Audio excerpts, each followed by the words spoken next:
So the first thing that we're going to talk about on the pop roster, a little update or a large update on Wendy Williams, because the plot thickens.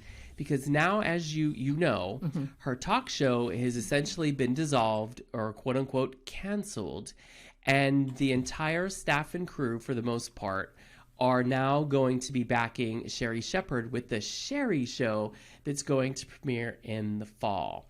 And Wendy's publicist or manager made a statement that Wendy understands what's going on. She's supportive, blah, blah, blah, all of this. And then Wendy comes back on her Instagram saying, I did not authorize you to say anything about my relationship or contract with the company.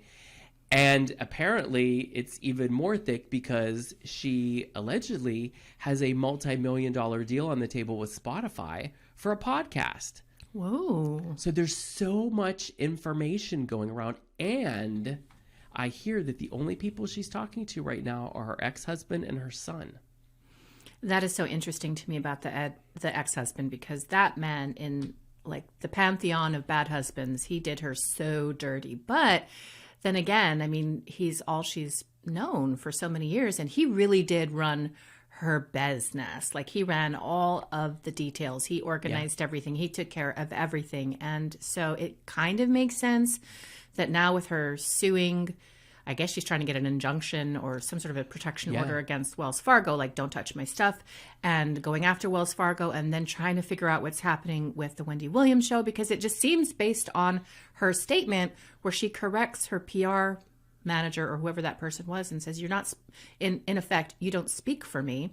It seems like she wanted to come back to the show. And I'm just, I think about Sherri Shepherd. I like Sherri Shepherd. I think that she's just got a cool charisma. She's way nicer and less caustic than Wendy Williams by far. And so it's definitely going to be a different show. But to me, it's like, is it going to rip off the format of the Wendy Williams show? We're going to do hot topics at the top for the first 20 minutes and then kind of do everything that Wendy Williams did? Or is this going to be her own new show? Because if they rip off the format and presumably take a lot of her people from production that were with Wendy, then that just feels like, wasn't Sherri Shepherd supposed to be her friend? Like, for example, if you had the Brian Fisher show, which you should have had a long time ago, given your immeasurable talent. Okay.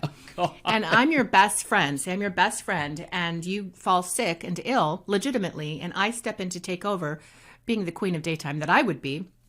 I mean, I wouldn't try to then, I get it. Maybe they threw a lot of money at Sherri. Maybe they would throw a lot of money at me. But if I'm your friend, I'd be like, let me run this by Brian. Let me talk. He's my first point of contact. And it just seems a little wobbly and weird. What do you think about that?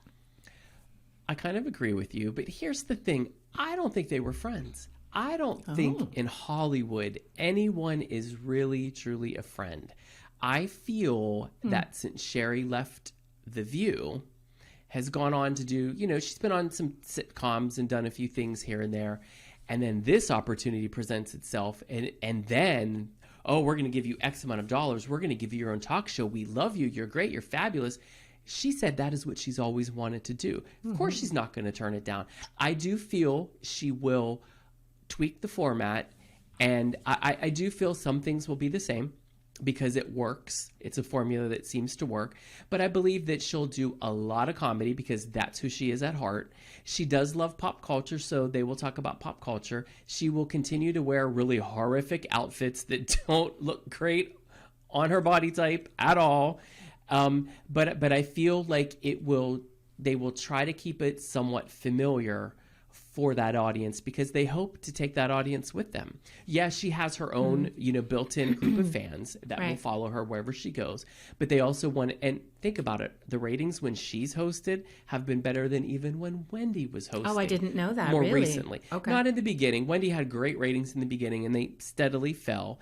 And I think when she started getting super mean, like really mean, and it was more ugly and salacious, people still were there for it because everybody loves a good scandal and gossip.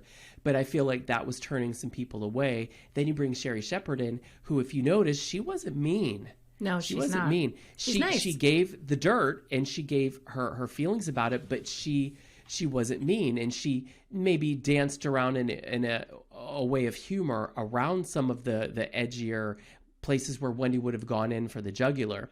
So I think that that's her style, and I think that's probably what works and sort of rises that type of show up a bit, because it was all just tabloid television. Yeah.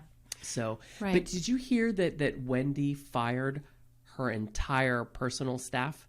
Everybody, her PR people, the her handlers, the people that were doing her crisis management. She's fired all of them, and apparently the Wendy Williams staff are now all sucking up to Sherri per the streets, because they want that guaranteed job on the new show. Like even Suzanne, like the little blonde lady who was always in the front. So I think Norman. You know Norman's coming. Norman is very good at what he does. I do love Norman. God, he held that show together, because she's stumbling over her words. She's forgetting where she is. She's going off on a tangent, and he was always keeping her on track. But yeah, well, I want them to have jobs, and it's not their fault that Wendy Williams kind of went off the rails on a crazy train. But it just also feels a little icky. The whole thing just feels a little icky, because I do think she wants to return, but at this point, I don't know that she can. And so this podcast situation, I mean, podcasts are kind of where it's at, and mainstream media and shows on radio even, they're just not as popular. People are online. So if she can get a good, like a well-produced podcast with lots of juicy stuff, I think she could be very successful and maybe even make more money. Like, look at Joe Rogan, $100 million deal with Spotify. And I mean, I think there's a lot of people. And I think Charlemagne the God, he started his own network of podcasts, and I think it's called The Black Effect. Please correct me if I'm wrong, anybody. But I know when she was with Kelvin, her husband, like there was a falling out with Charlemagne, and Charlemagne says it's because he knew that Kelvin was cheating with the mistress and knew all about it. And so Kelvin just started icing him out. Wendy really didn't see Charlemagne anymore. But after everything fell apart with her husband, Charlemagne came back. They mended those fences, or got back together. So maybe she could have a podcast on Charlemagne's network, although I don't know if her ego would allow her to kind of, go on to somebody that she formerly mentored, really, his podcast network. I don't know. We'll see. I just wish nothing but the best for her. I really wish her success and victory with the Wells Fargo fiasco, because F that, any bank freezing my funds and declaring me incapacitated. There's a problem in America and with the global banking system when banks can do that. So justice for Wendy.